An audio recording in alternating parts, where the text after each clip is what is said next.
ಒಂದು ಓಟದಲ್ಲಿ ಕ್ರೀಡಾಪಟುವು ಮೊದಲ ಸುತ್ತಿನಲ್ಲಿ 390 ಮೀಟರ್ ದೂರವನ್ನು 65 ಸೆಕೆಂಡ್ಗಳಲ್ಲಿ ಕ್ರಮಿಸ್ತಾನ.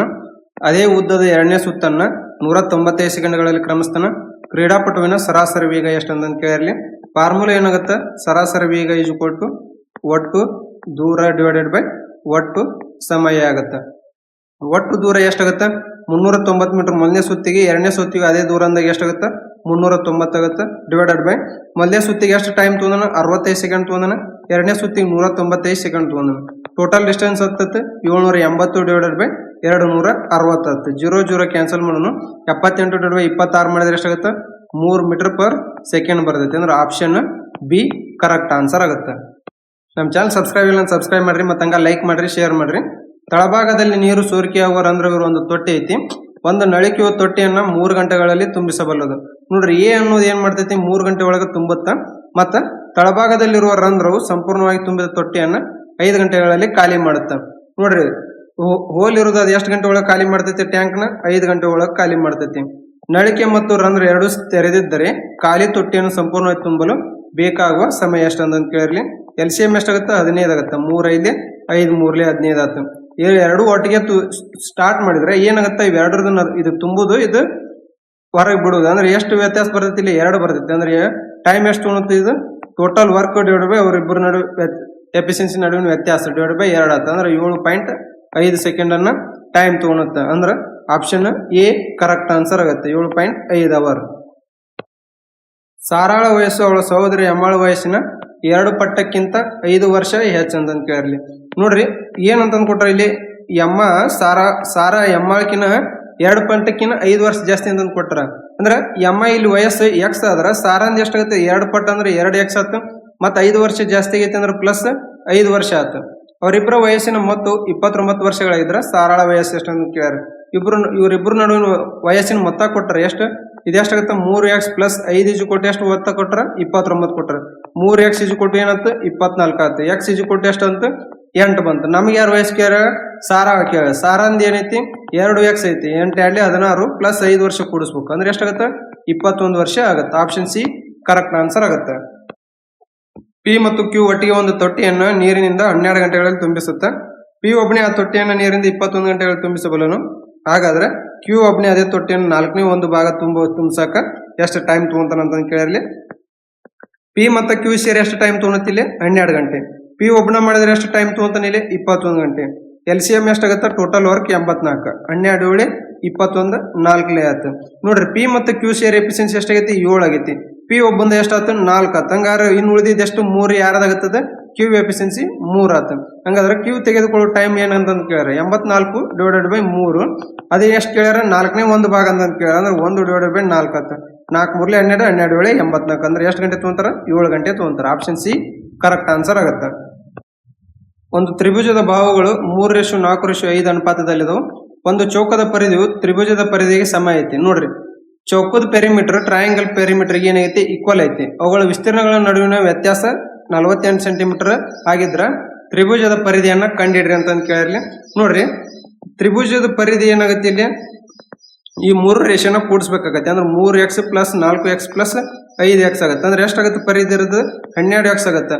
ಟ್ರಯಾಂಗಲ್ ಏನಾಗುತ್ತೆ? ಇದು ರೇಷೋ ಕೊಟ್ಟಿದ್ದು ರೈಟ್ ಆಂಗಲ್ ಟ್ರಯಾಂಗಲ್ ಆಗುತ್ತೆ. ಯಾಕಂದ್ರೆ ಇದು 3 ಆದ್ರೆ ಇದು 4 ಆದ್ರೆ ಇದು 5 ಆಗುತ್ತೆ. ಅಂದ್ರೆ ಏನಾಗುತ್ತೆ? ಇದು ರೈಟ್ ಆಂಗಲ್ ಟ್ರಯಾಂಗಲ್ ಆಗುತ್ತೆ. ನೋಡ್ರಿ, ಟ್ರಯಾಂಗಲ್ ಇದ್ದ ಏರಿಯಾ ಏನಾಗುತ್ತೆ? ಏರಿಯಾ 1/2 ಬೇಸ್ ಇಂಟು ಹೈಟ್ ಆಗುತ್ತೆ. ನೋಡ್ರಿ, 1/2 ಬೇಸ್ ಎಷ್ಟೈತಿ? 4x ಇಂಟು 3x ಆಯ್ತು. 2 2 4 ಅಂದ್ರೆ 6x² ಏನತ್ತಿದ ಏರಿಯಾ ಆಯ್ತು. ನಮ್ಗೆ ಏನ್ ಕೊಟ್ಟಾರ? ನೋಡ್ರಿ, ಇಲ್ಲಿ ತ್ರಿಭುಜದ ಪರಿಧಿ ಈಕ್ವಲ್ ಟು ಸ್ಕ್ವೇರ್ ಇಂದ ಪರಿಧಿ ಈಕ್ವಲ್ ಐತಿ. ಅಂದ್ರ ಸ್ಕ್ವೇರ್ ಇಂದ ಪರಿಧಿ ಈಕ್ವಲ್ ಟು ಟ್ರಯಾಂಗಲ್ ಪರಿಧಿ ಆಗೈತಿ. ಅಂದ್ರೆ ಇದು 4a ಈಕ್ವಲ್ ಟು ಪರಿಧಿ ಇದ್ರದ್ದು ಎಷ್ಟು ಬಂದೈತಿ? 12x ಬಂದೈತಿ. ಅಂದ್ರೆ 4 1 4 3 12 ಆಗುತ್ತೆ. ಅಂದ್ರೆ ಇದ್ರದ್ದು ಎಷ್ಟು ಬಂತು? 3x ಏನ್ ಬಂತು? ಸ್ಕ್ವೇರ್ ಇಂದ ಪರಿಧಿ ಬಂತು. ಸ್ಕ್ವೇರಿನ ಏರಿಯಾ ಏನಾಗತ್ತೆ? ಸ್ಕ್ವೇರ್ ಏರಿಯಾ ಇದ್ರ ಸ್ಕ್ವೇರ್ ಆಗಿರ್ತೈತಿ. ಅಂದ್ರೆ ಎಷ್ಟಾಗತ್ತೆ? 9x² ಆಗುತ್ತೆ. ನೋಡ್ರಿ ಈ ಸ್ಕ್ವೇರ್ ಏರಿಯಾ ಮತ್ತು ಟ್ರಯಾಂಗಲ್ ಏರಿಯಾ ನಡುವಿನ ವ್ಯತ್ಯಾಸ ಕೊಟ್ಟರು 9x² ಮತ್ತು 6x² ನಡುವಿನ ವ್ಯತ್ಯಾಸ ಎಷ್ಟು ಬರ್ತೈತಿ 3x² ಆಗುತ್ತೆ ಈ 3x² ವ್ಯಾಲ್ಯೂ ಎಷ್ಟು ಕೊಟ್ಟನು ನೋಡಿಲ್ಲ ನಮಗೆ 48 ಸೆಂಟಿಮೀಟರ್ ಕೊಟ್ಟನು ಅಂದ್ರೆ 48 ಆಯ್ತು x² ಎಷ್ಟು ಬಂತು 16 ಆಯ್ತು x ಎಷ್ಟು ಬರ್ತೈತಿ ಇದ್ರ ಸ್ಕ್ವೇರ್ ತೆಗೆದ್ರೆ 4 ಬಂತು ನಮ್ಗೇನ್ ಕೇಳ್ಯಾರ ತ್ರಿಭುಜದ ಪರಿಧಿ ಕೇಳ್ಯಾನ ತ್ರಿಭುಜದ ಪರಿಧಿ ಏನೈತಿ ನಮ್ಗೆ 12x ಬಂದೈತಿ ಅಂದ್ರೆ 12 × 4 ಮಾಡಿದ್ವಿ ಅಂದ್ರೆ ಎಷ್ಟಾಗುತ್ತೆ 48 ಸೆಂಟಿಮೀಟರ್ ಆಗುತ್ತೆ ಅಂದ್ರೆ ಆಪ್ಷನ್ ಡಿ ಕರೆಕ್ಟ್ ಆನ್ಸರ್ ಆಗುತ್ತೆ ಒಂದು ಪ್ರದೇಶದ ನೋಂದಾಯಿತ ಮತದಾರರ 86% ಮತದಾನದಲ್ಲಿ ಭಾಗವಹಿಸಿದರು ಆ ಪ್ರದೇಶದಲ್ಲಿ ಒಟ್ಟು ನೋಂದಾಯಿತ ಮತದಾರರು 18,000 ಆಗಿದ್ರೆ ಮತದಾನದಲ್ಲಿ ಭಾಗವಹಿಸಿದ ಮತದಾರರ ಸಂಖ್ಯೆ ಎಷ್ಟು ಅಂತ ಕೇಳ್ಯಾರ ನೋಡ್ರಿ ಎಷ್ಟು ಜನ ಭಾಗವಹಿಸ್ಯಾರ ಅಂತ ಕೇಳ್ಯಾರ ಅವ್ರ ಪರ್ಸೆಂಟೇಜ್ ಎಷ್ಟು ಕೊಟ್ಟ ನಮಗೆ 86% ಕೊಟ್ಟನ ಅಂದ್ರೆ 18,000ಕ್ಕೆ 86% ಅಂದ್ರೆ ಎಷ್ಟಾಗುತ್ತೆ 86/100 ಅಂದ್ರೆ 2 0 ಕ್ಯಾನ್ಸಲ್ ಮಾಡಿ 15,480 ಜನ ಏನ್ ಮಾಡ್ತಾರೆ ಭಾಗವಹಿಸ್ತಾರೆ ಅಂದ್ರೆ ಆಪ್ಷನ್ ಬಿ ಕರೆಕ್ಟ್ ಆನ್ಸರ್ ಆಗುತ್ತೆ ಒಬ್ಬ ಕ್ರಿಕೆಟಿಗನು 12 ಇನ್ನಿಂಗ್ಸ್ಗಳಲ್ಲಿ ಸರಾಸರಿ 77 ರನ್ಗಳನ್ನು ಗಳಿಸ್ತಾನೆ 13ನೇ ಇನ್ನಿಂಗ್ಸ್ನಲ್ಲಿ ಅವನು 266 ರನ್ಗಳನ್ನು ಗಳಿಸಿದ್ರೆ ಅವನ ಸರಾಸರಿ ಸ್ಕೋರ್ ಎಷ್ಟು ರನ್ಗಳಷ್ಟು ಹೆಚ್ಚಾಗತ್ತೆ ಅಂತ ಕೇಳಿರ್ಲಿ ನೋಡ್ರಿ ಟೋಟಲ್ ರನ್ ಎಷ್ಟಕ್ಕೂ 12 ಮ್ಯಾಚಿಂದ 77 × 12 ಮಾಡಿದ್ರೆ 924 ಮ್ಯಾಚ್ ಆಯ್ತು 13ನೇ ಮ್ಯಾಚಿಂದ ಎಷ್ಟು ರನ್ ಅಂದವು ಇಲ್ಲಿ 266 ರನ್ ಅದು ಟೋಟಲ್ ರನ್ ಎಷ್ಟದು 13 ಮ್ಯಾಚಿನ ಸೇರಿ 1190 ಆಯ್ತು ಹಂಗಾದ್ರೆ ಸರಾಸರಿ ಎಷ್ಟಾಗುತ್ತೆ 1190 ಟೋಟಲ್ ಮ್ಯಾಚ್ 13 ಆಯ್ತು ಸರಾಸರಿ ಎಷ್ಟು ಬರ್ತೈತಿ 91.53 ಬಂತು ನಮಗೇನು ಕೇಳೋಣ ಸರಾಸರಿ ಮೊದಲದಕ್ಕಿಂತ ಎಷ್ಟು ಜಾಸ್ತಿ ಆಗೈತೆ ಅಂತ ಕೇಳಿ ಎರಡು ನಡುವಿನ ವ್ಯತ್ಯಾಸ ಎಷ್ಟಾಗುತ್ತೆ 90.5 ಮೈನಸ್ ಸ್ಟಾರ್ಟಿಂಗ್ ಎಷ್ಟೈತಿ 77 ಐತಿ ಅಂದ್ರೆ ಎಷ್ಟಾಗುತ್ತೆ 14.5 ಬರ್ತೈತಿ ನಮ್ಗೆ ನಿಯರ್ ಯಾವ್ದೈತಿ ಇಲ್ಲಿ ಆನ್ಸರ್ 15 ಐತಿ ಅಂದ್ರೆ ಆಪ್ಷನ್ ಸಿ ಕರೆಕ್ಟ್ ಆನ್ಸರ್ ಆಗುತ್ತೆ ಕುಣಾಲ್ 8,400ಕ್ಕೆ ಕರೆಸಿದ ಒಂದು ಹುಡಿಗೆ ಮೇಲೆ ಸತತವಾಗಿ 20% ಮತ್ತು 25% ರಿಯಾಯಿತಿಗಳನ್ನು ನೀಡಿದ ನಂತರ 25% ಲಾಭ ಗಳಿಸಲು ಅವನು ಯಾವ ಬೆಲೆಯನ್ನು ಗುರುತಿಸಬೇಕಂತ ಕೇಳಿರ್ಲಿ ನೋಡ್ರಿ ಇಲ್ಲಿ ಏನಾಗುತ್ತೆ ನಮಗೆ formula cost price divided by mark price is equal to 100 minus percentage of discount divided by 100 plus profit percentage ಆಗುತ್ತೆ ನೋಡ್ರಿ ಇಲ್ಲಿ ನಮ್ಗೆ ಏನ್ ಮಾಡಿನ ಸಕ್ಸೆಸಿವ್ ಡಿಸ್ಕೌಂಟ್ ಕೊಟ್ಟಾನ ಎಷ್ಟು 20% ಮತ್ತೆ 25% ಅಂದ್ರೆ ಒಂದರ ಡಿಸ್ಕೌಂಟ್ ಎಷ್ಟಾಗುತ್ತದೆ 20 ಪ್ಲಸ್ 25 ಮೈನಸ್ 20 × 25 ಡಿವೈಡೆಡ್ ಬೈ 100 ಆಗುತ್ತೆ 25 4 5 ಆಯ್ತು ಎಷ್ಟಾಗತ್ತೆ ಇದು 40 ಇದು ಮೈನಸ್ ಸಾರಿ ಇದು 20 25 ಆಗೈತಿ 45 ಮೈನಸ್ 5 ಮಾಡಿದ್ರೆ ಟೋಟಲ್ ಡಿಸ್ಕೌಂಟ್ ಎಷ್ಟು ಬರ್ತದೆ ಸಿಂಗಲ್ ಡಿಸ್ಕೌಂಟ್ 40% ಆಯ್ತು ನಮ್ಗೆ ಏನ್ ಕೊಟ್ರೆ ಇಲ್ಲಿ ಕಾಸ್ಟ್ ಪ್ರೈಸ್ 8,400 ಕೊಟ್ಟರೆ ಡಿವೈಡೆಡ್ ಬೈ ಮಾರ್ಕ್ ಪ್ರೈಸ್ ಕಂಡು ಹಿಡಿಬೇಕು ನಾವು 100 ಮೈನಸ್ ಪರ್ಸೆಂಟೇಜ್ ಆಫ್ ಡಿಸ್ಕೌಂಟ್ ಬಂತು ನಮಗೆ ಇಲ್ಲಿ 40% ಅಂತಂದು divided by 100 plus profit percentage ಕೊಟ್ಟಾನೆ ಎಷ್ಟು 25% ಈಜು ಕೊಟ್ಟು 8,400 divided by mark price into 60 divided by ಎಷ್ಟಾಯ್ತು 125 ಆಯ್ತು ಇದು 0 0 ಕ್ಯಾನ್ಸಲ್ ಮಾಡೋಣ 6 1 6 4 140 ಆಯ್ತು ಕ್ರಾಸ್ ಮಲ್ಟಿಫೈ ಮಾಡೋಣ ಇಲ್ಲಿ ಮಾರ್ಕ್ ಪ್ರೈಸ್ ಈಜು ಕೊಟ್ಟು 140 ಇಂಟು 125 ಆಗುತ್ತೆ ಮಾರ್ಕ್ ಪ್ರೈಸ್ ಈಜು ಕೊಟ್ಟು ಎಷ್ಟು ಬರ್ತೈತಿ 17,500 ರೂಪಾಯಿ ಆಗುತ್ತೆ ಅಂದ್ರೆ ಆಪ್ಷನ್ ಎ ಕರೆಕ್ಟ್ ಆನ್ಸರ್ ಆಗುತ್ತೆ ನಮ್ಮ ಚಾನಲ್ ಸಬ್ಸ್ಕ್ರೈಬ್ ಇಲ್ಲ ಸಬ್ಸ್ಕ್ರೈಬ್ ಮಾಡ್ರಿ ಮತ್ತಂಗ ಲೈಕ್ ಮಾಡ್ರಿ ಶೇರ್ ಮಾಡ್ರಿ ಒಂದು ಪರೀಕ್ಷೆಯಲ್ಲಿ ಗರಿಷ್ಠ 115 ಅಂಕಗಳಿಗೆ ಎ 75 ಅಂಕಗಳನ್ನು ಪಡೆದ್ರೆ ಬಿ 50 ಅಂಕಗಳನ್ನು ಪಡೆದನು ಎ ಪಡೆದ ಅಂಕಗಳು ಎಷ್ಟು ಶೇಕಡಾವನ್ನು ಬಿ ಪಡೆದ ಅಂಕಗಳು ಹೊಂದೇವೆ ಅಂತ ಕೇಳಿರ್ಲಿ ನೋಡ್ರಿ ಬಿ ಪಡೆದ ಅಂಕಗಳು ಎದು ಎಷ್ಟು ಪರ್ಸೆಂಟೇಜ್ ಐತೆ ಅಂತ ಕೇಳಿರ್ಲಿ ಬಿ ಎಷ್ಟು ಪಡೆದಾನ ಇಲ್ಲಿ 50 ಪಡೆದಾನ ಎ ಎಷ್ಟು ಪಡೆದಾನ 75 ಪಡೆದಾನ ಪರ್ಸೆಂಟೇಜ್ ಕೇಳ್ಯಾರಂದ್ರೆ ನಾವು ಇಂಟು 100 ಮಾಡಬೇಕು 25 3 20 25 2 3 1 33.33 ಆಗುತ್ತೆ ಇವೆರಡು ಮಲ್ಟಿಫೈ ಮಾಡಿದ್ರೆ ಎಷ್ಟಾಗುತ್ತೆ 66.66% ಆಗುತ್ತೆ ಅಂದ್ರೆ ಆಪ್ಷನ್ ಡಿ ಕರೆಕ್ಟ್ ಆನ್ಸರ್ ಆಗುತ್ತೆ ಒಂದು ಚುನಾವಣೆಯಲ್ಲಿ ಇಬ್ಬರು ಅಭ್ಯರ್ಥಿಗಳಿದ್ರು ಒಬ್ಬ ಅಭ್ಯರ್ಥಿಯು ಒಟ್ಟು ಮಾನ್ಯ ಮತಗಳ 28% ಮತಗಳು ಪಡೆದು 13,200 ಮತಗಳಿಂದ ಸೋತನು ನೋಡ್ರಿ ಇಲ್ಲಿ ಇಬ್ಬರು ಅಭ್ಯರ್ಥಿಗಳು ಅದಾರ ಅಂದ್ರೆ ಎ ಮತ್ತು ಬಿ ಅಂತಂದು ಈ ಎ ನಾವು ಏನ್ ಪಡೆದಾನ 28% ಮತ ಪಡೆದಾನ ಅಂದ್ರೆ ಇನ್ನು ಉಳಿದಿದ್ದ ಎಷ್ಟಕ್ಕೂ 100 ಮೈನಸ್ 28 ಮಾಡಿದ್ವಿ ಅಂದ್ರೆ ಇನ್ನು ಉಳಿದ ಮತಗಳು ಎಷ್ಟಕ್ಕೂ 72% ಹಾಕೋ ಅಂದ್ರೆ ನೋಡ್ರಿ ಇಲ್ಲಿ ಎಷ್ಟು ಪರ್ಸೆಂಟೇಜ್ ಕಮ್ಮಿ ತಗೊಂಡ 28 ಮತ್ತು 72 ನಡುವಿನ ವ್ಯತ್ಯಾಸ ಎಷ್ಟಾಗುತ್ತೆ 44% ಮತ ಪರ್ಸೆಂಟೇಜ್ ಇದ್ದ ಸೋತಿವಿ ಅಂದ್ರೆ ಈ ಸೋತದ 44% ವ್ಯಾಲ್ಯೂ ಕೊಟ್ಟನ ಎಷ್ಟು 13,200 ಅಂತಂದ ಹಂಗಾರ ಒಟ್ಟು ಮತಗಳ ಸಂಖ್ಯೆನ ಕಂಡಿಡ್ರಿ ಅಂತ ಕೇಳ್ಯಾರ ನಮಗೆ ಅಂದ್ರೆ ಟೋಟಲ್ ಎಷ್ಟು ಅದಾವ ಅಂತ ಕೇಳ್ಯಾರ 44 1 44 3 ಆಗುತ್ತದೆ ಇಂಟು 300 ಆಗುತ್ತೆ ಟೋಟಲ್ ಎಷ್ಟು ಇರ್ತೈತಿ 100% ಇರ್ತೈತಿ 100 ಇಂಟು 300 ಮಾಡಿದ್ರೆ ಎಷ್ಟಾಗುತ್ತೆ 30,000 ಟೋಟಲ್ ವೋಟ್ ಆಗುತ್ತೆ ಅಂದ್ರೆ ಆಪ್ಷನ್ ಬಿ ಕರೆಕ್ಟ್ ಆನ್ಸರ್ ಆಗುತ್ತೆ ಎರಡು ರೈಲುಗಳು ಎಕ್ಸ್ ಮತ್ತು ವಾಯ್ ಸಮಾನಾಂತರ ಹಳಿಗಳಲ್ಲಿ ಪರಸ್ಪರ ವಿರುದ್ಧ ದಿಕ್ಕಿನಲ್ಲಿ ಚಲಿಸಾಕತ್ತಾವ ರೈಲು ಎಕ್ಸ್ ನ ಉದ್ದ 150 ಮೀಟರ್ ಮತ್ತು ರೈಲು ವಾಯ್ ನ ಉದ್ದ 250 ಮೀಟರ್ ರೈಲು ಎಕ್ಸ್ ಗಂಟೆಗೆ 60 ಕಿಲೋಮೀಟರ್ ವೇಗದಲ್ಲಿ ಮತ್ತು ರೈಲು ವಾಯ್ 90 ಕಿಲೋಮೀಟರ್ ಗಂಟೆ ವೇಗ ಚಲಿಸುತ್ತವೆ ರೈಲು ಎಕ್ಸ್ ರೈಲು ವಾಯ್ ಅನ್ನು ಸಂಪೂರ್ಣವಾಗಿ ದಾಟಲು ಎಷ್ಟು ಸಮಯ ತೆಗೆದುಕೊಳ್ಳುತ್ತೆ ಅಂತ ಕೇಳಿದ್ವಿ. ನೋಡ್ರಿ, ಎರಡು ಟ್ರೈನ್ ಏನ್ ಮಾಡಕತ್ತಾವ ಇಲ್ಲಿ ಅಪೋಸಿಟ್ ಡೈರೆಕ್ಷನ್ ಬರಕತ್ತಾವ. ಅಂದ್ರೆ ಎರಡು ಏನ್ ಮಾಡಕತ್ತಾವ ಡಿಸ್ಟೆನ್ಸ್ ನ ಕವರ್ ಮಾಡಕತ್ತಾವ ಅಂದಾಗ ಇವ್ರ ಸ್ಪೀಡ್ ಏನ್ ಮಾಡ್ಬೇಕು ನಾವು ಕೂಡಿಸ್ಬೇಕು. ಇದ್ರದ್ದು 60 km/h ಐತಿ ಅಂದ್ರೆ ಇದ್ರ 90 km/h. ಟೋಟಲ್ ಎಷ್ಟಾಗ್ತಿದೆ 150 km/h ಆಯ್ತು. ಇದನ್ನ ಈ 150 km/h ನ ಮೀಟರ್ ಪರ್ ಸೆಕೆಂಡ್ ಕನ್ವರ್ಟ್ ಮಾಡಕ್ಕೆ ಏನ್ ಮಾಡ್ಬೇಕು 5/18 ಮಲ್ಟಿಪ್ಲೈ ಮಾಡ್ಬೇಕು. 3 6 18 3 5 2 3 2 25 25 125/3 ಏನಾಯ್ತು ಮೀಟರ್ ಪರ್ ಸೆಕೆಂಡ್ ಸ್ಪೀಡ್ ಆಯ್ತು. ನಮಗ ಡಿಸ್ಟೆನ್ಸ್ ಈಸ್ ಈಕ್ವಲ್ ಟು ಏನಾಯ್ತು ಸ್ಪೀಡ್ ಇಂಟು ಟೈಮ್ ಆಯ್ತು. ಡಿಸ್ಟೆನ್ಸ್ ಒಂದು ಟ್ರೈನಿಂದ ಎಷ್ಟು ಕೊಟ್ಟನ 150 ಮೀಟರ್ ಕೊಟ್ಟನ, ಇನ್ನೊಂದು ಟ್ರೈನಿಂದ ಎಷ್ಟು ಕೊಟ್ಟನ 250 ಮೀಟರ್ ಕೊಟ್ಟನ. ಸ್ಪೀಡ್ ಬಂದೈತೆ ನಮ್ಗೆ ಎಷ್ಟು 125/3 ಮೀಟರ್ ಪರ್ ಸೆಕೆಂಡ್ ಅಂತಂದು ಇಂಟು ಟೈಮ್ ಕಂಡು ಹಿಡಿಬೇಕು ನಾವು. ಸಮ್ ಎಷ್ಟಾಗ್ತದೆ 400 is equal to 125/3 into t ಆಯ್ತು. ಇದೆಷ್ಟಾಗುತ್ತೆ 25 ಇಲ್ಲಿ 125 ಇದು 25 4 100 4 4 16 ಆಗ್ತಿದೆ. ಅಂದ್ರೆ 16 3 48/5 ಆದ್ರೆ 9.6 ಸೆಕೆಂಡ್ಗಳನ್ನ ಟೈಮ್ ತಗೊಳುತ್ತೆ. ಆಪ್ಷನ್ ಎ ಕರೆಕ್ಟ್ ಆನ್ಸರ್ ಆಗುತ್ತೆ. ಎ ಬಿಗೆ 20% ಲಾಭದಲ್ಲಿ ಮಾರ್ತಾನ, ಬಿ ಸಿಗೆ 25% ನಷ್ಟದಲ್ಲಿ ಮಾರ್ತಾನ, ಸಿ ಡಿಗೆ 40% ಲಾಭದಲ್ಲಿ ಮಾರ್ತಾನ, ಡಿ 252 ಪಾವತಿಸಿದ್ರ ಎ ಆರಂಭದಲ್ಲಿ ಎಷ್ಟು ಹಣ ಪಾವತಿಸಿದ್ದಾನ ಅಂತ ಕೇಳಿಲ್ಲ. ನೋಡ್ರಿ, ಎ ಏನ್ ಮಾಡ್ತಾನೆ ಇಲ್ಲಿ ಎಕ್ಸ್ ಅಮೌಂಟ್ ಕೊಟ್ಟು ಏನ್ ಮಾಡ್ತಾನ ಬೈ ಮಾಡ್ಯಾನ. ಅದನ್ನ ಏನ್ ಮಾಡ್ತಾನೆ 20% ಪ್ರಾಫಿಟ್ ಮಾಡ್ತಾನ. ಅಂದ್ರೆ ಫ್ರಾಕ್ಷನ್ ಏನಾಗ್ತಿದ್ದು 1/5 ಆಗುತ್ತೆ. ಪ್ರಾಫಿಟ್ ಮಾರ್ಯಾನ ಅಂದ್ರೆ ಏನಾಗುತ್ತಿದ್ದು 6/5 ಆಗುತ್ತೆ. ಅಂದ್ರೆ ಇವೇನು ಪ್ಲಸ್ ಮಾಡಿ ಇದು ಮಾಡ್ಬೇಕು. ಆಮೇಲೆ ಏನ್ ಮಾಡ್ಯಾನ ಬಿ ಸಿಗೆ 25% ಲಾಸ್ ನೇ ಮಾರ್ಯಾನ ಅಂದ್ರೆ 1/4 ಆಗುತ್ತೆ. ಲಾಸ್ ಅಂದ್ರೆ ಏನಾಗುತ್ತಿದ್ದು 3/4 ಆಗುತ್ತೆ. ಆಮೇಲೆ ಸಿ ಡಿಗೆ ಏನ್ ಮಾಡ್ಯಾನ 40% ಪ್ರಾಫಿಟ್ ನೇ ಮಾರ್ಯಾನ ಅಂದ್ರೆ ಇದೇನಾಗುತ್ತೆ 2/5 ಆಗುತ್ತೆ.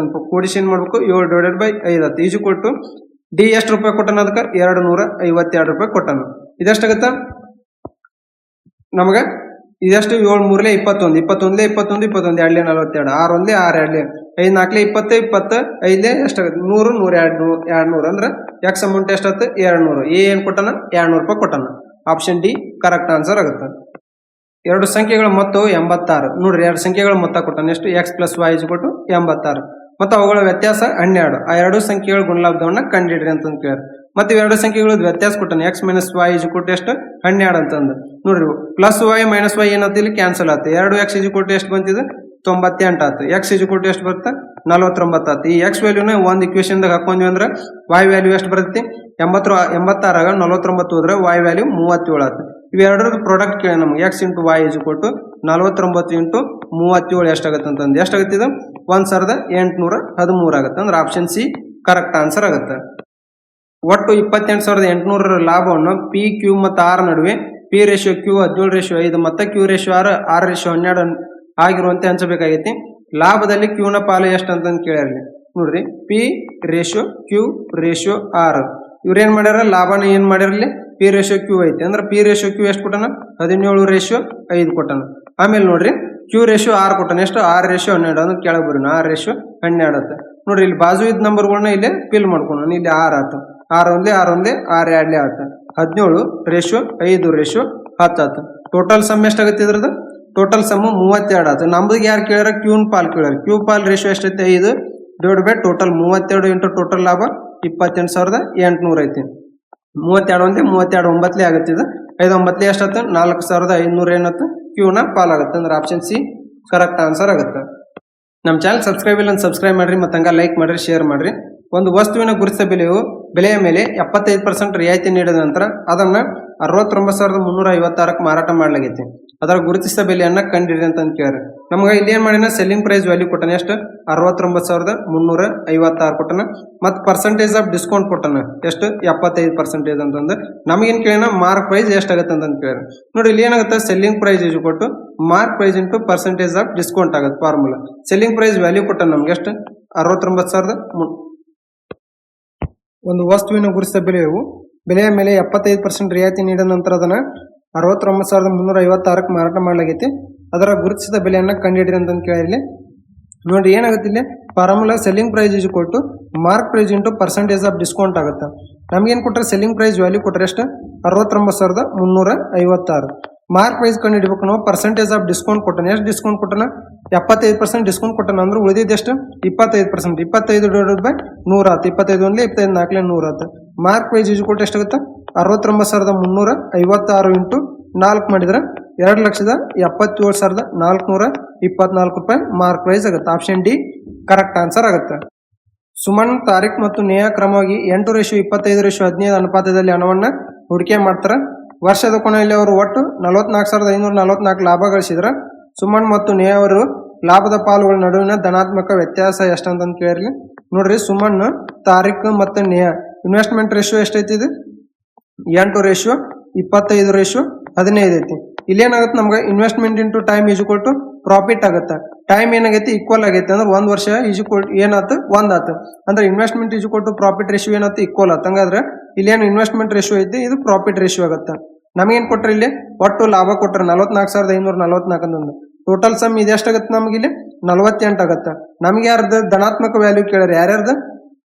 ಸುಮನ್ ಮತ್ತೆ ನೇಹಾ. ಸುಮನ್ ಮತ್ತೆ ನೇಹಾದ ವ್ಯತ್ಯಾಸ ಎಷ್ಟಾಗುತ್ತೆ, 15 ಮತ್ತು 8 7 ಆಗುತ್ತೆ. ಅಂದ್ರೆ 7 divided by total 48 into total profit 44,544 ಐತಿ.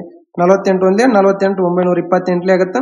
7 ಇಂಟು 928 ಮಾಡಿದ್ರೆ ಎಷ್ಟಾಗುತ್ತೆ, 6,496 ರೂಪಾಯಿ ವ್ಯತ್ಯಾಸ ಆಗುತ್ತೆ. ಆಪ್ಷನ್ ಎ ಕರೆಕ್ಟ್ ಆನ್ಸರ್ ಆಗುತ್ತೆ.